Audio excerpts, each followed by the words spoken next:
Thanks, Brian and Maggie, and welcome to this week's Now You Know Sports. I'm Creighton. And I'm Joe. And this week we are handing out our halfway awards for the NFL season.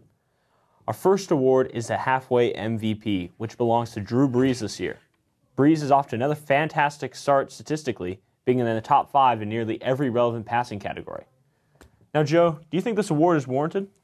You know what? I do. Though the impressive thing to me is that he's leading his team to wins.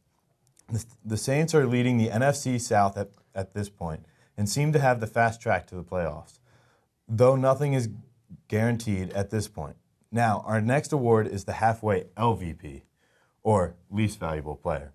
This year, the award goes to Matt Forte, the running back for the Chicago Bears. Well, you know what? I absolutely agree with this. I don't think you can call it an award at this point, but distinction. Matt Forte had a great rookie season last year, but is on pace only to have 800 rushing yards. Now, that's not good. No, it's awful, in fact. Matt Forte is the reason the Bears went out to go get Jay Cutler. He's the reason they thought they were a contender, and now they have the 30th ranked rushing attack in the NFL. That's pathetic. It's pathetic.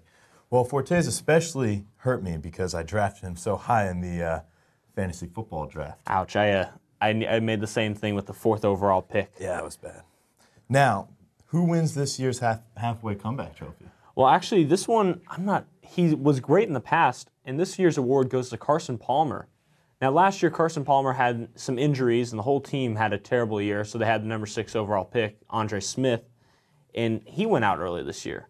But so far this season, Carson Palmer appears to have regained his 06-07 form, and he's on pace to throw about 3,600 yards. Now, this team wasn't expected to do very much with the departure of T.J. Houshmandzadeh and the injury to Andre Smith, so it's very impressive that Carson Palmer's been able to do this so far.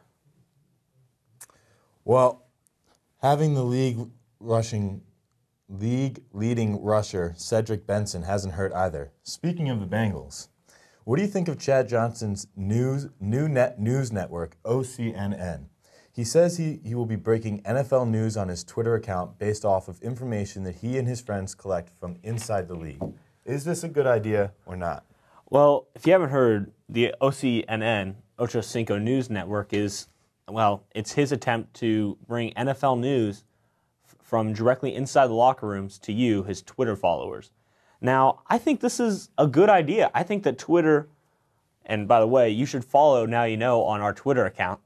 I think Twitter is a good way to cut the middleman. I think it gets rid of reporters and allows the players to say exactly what they feel.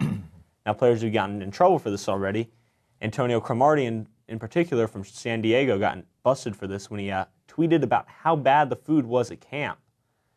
Now, Joe, I know you have different feelings on this Twitter phenomenon. Yes, I do. First of all, I hate Twitter in general. I don't need people knowing where I am every second of my life. Second of all, I think that Twitter in football degrades the game. Now, I think that any player doing anything other than playing football during game time is disrespectful. So that nicks it in the butt right there for me. Also, there's PR people getting paid good money to decide what should and shouldn't be released and when it should or shouldn't be released at all. That's true. That's the role of people like Ari Gold. I think that Chad should stick to what he does best, which is definitely catching the football and not tweeting. I think you're absolutely right. He should keep catching Carson Palmer's pass and continue this great comeback season for Carson. Well, that's it for this week's Now You Know Sports. I'm Creighton. And I'm Joe. And remember, we are BC.